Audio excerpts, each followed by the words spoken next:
Hey, hey, hey, I'm back. Pretty much since that last update video, I built my computer. I've been trying to figure out a workflow, troubleshoot some problems, and I edited that whole Thunderlord montage. But you know what? I watch Linus Tech Tips and tech channels all the time now, even though I have a PC. So you know what? I'm just going to do a video where I just show you my computer. Maybe inspire some people to build their own PCs. Not actually putting it together because it's already put together, but just showing the components and stuff I have. And let me get this out of the way. This is my first time building a desktop computer. Now, I built this PC primarily for video editing, so I don't plan to really game on it at all.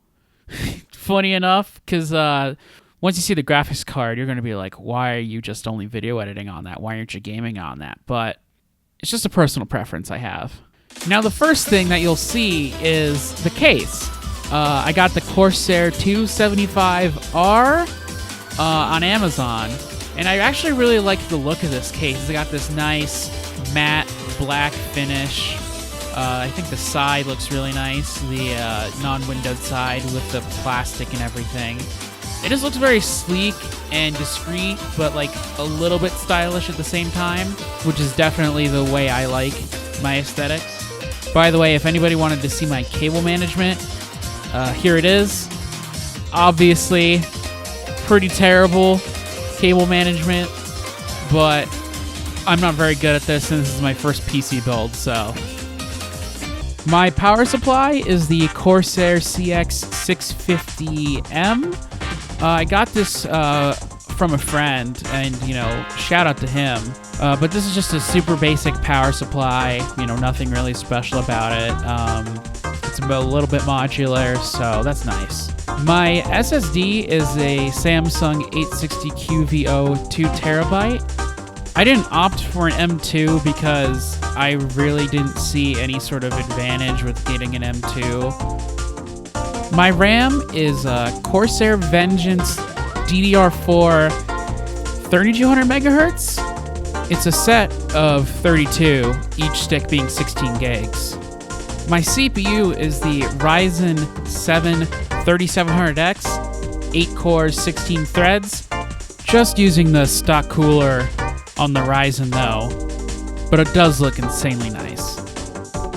The reason why I chose the 3700X over the 3600 or the 3600X is because one, I get faster video transcode performance with an 8-core CPU instead of a 6-core one. But also, just if I have more complex projects, the CPU can handle it way easier than a 6-core. As to why I didn't pick up a 3900X, I really didn't see a point past 8 cores, at least for my current system. 3800X is a waste of money, by the way. Don't buy it. Speaking of Ryzen 3000, my motherboard is the Gigabyte Aorus X570 Pro Wi-Fi, or some combination of that order of terms or something. Honestly, I just got this motherboard because it had 3 PCIe slots on it, and I needed 3 slots, and I didn't go with X470 because the thought of just having to install a 2nd gen Ryzen 2000 CPU into the board just to update it so I can use my new CPU just sounded like way too much of a hassle. What's really exciting for me is the addition of a capture card to my system. So the capture card I got was the AverMedia Live Gamer 4K. I think the model number is something like GC573 or something like that.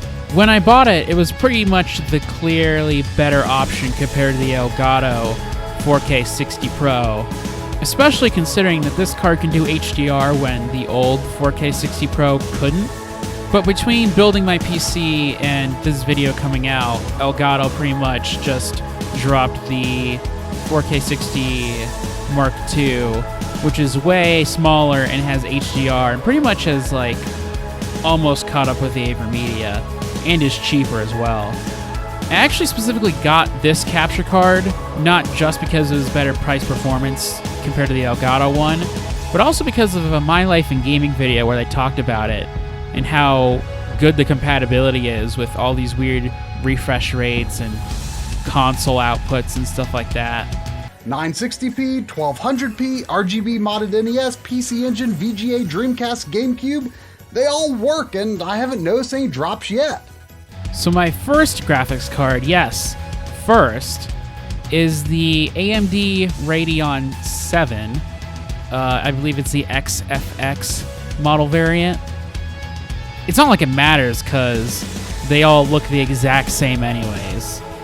Now this bad boy has, the performance of a 1080 Ti approximately, which, whatever, it's 2019. But the main thing that stood out to me was the 16 gigabytes of HBM2 VRAM.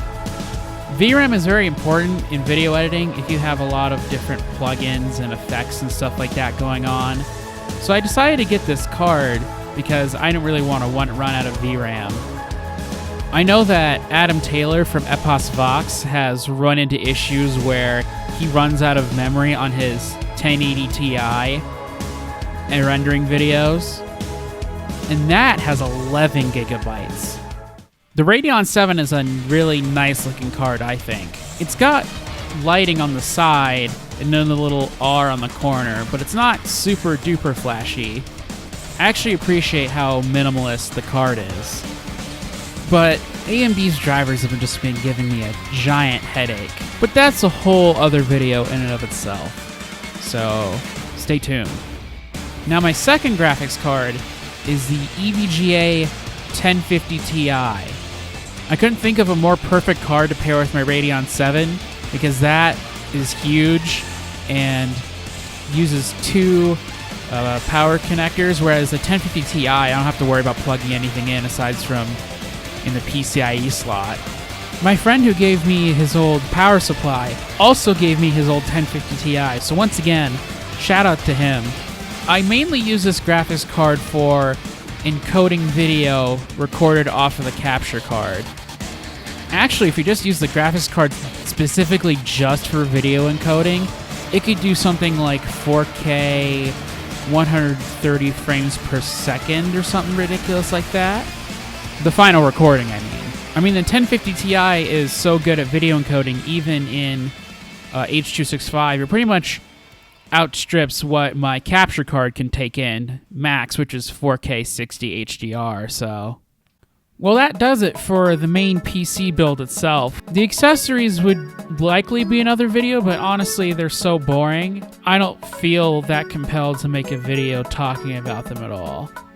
What's funny about upgrading to this new PC with all this copious amounts of hardware power is that I'm no longer really running into hardware bottlenecks, and I'm running more into sort of program software limitations and codec unoptimization and stuff like that.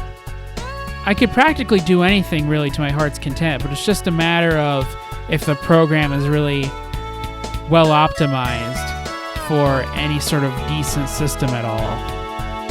Alright, thank you for watching. Bye.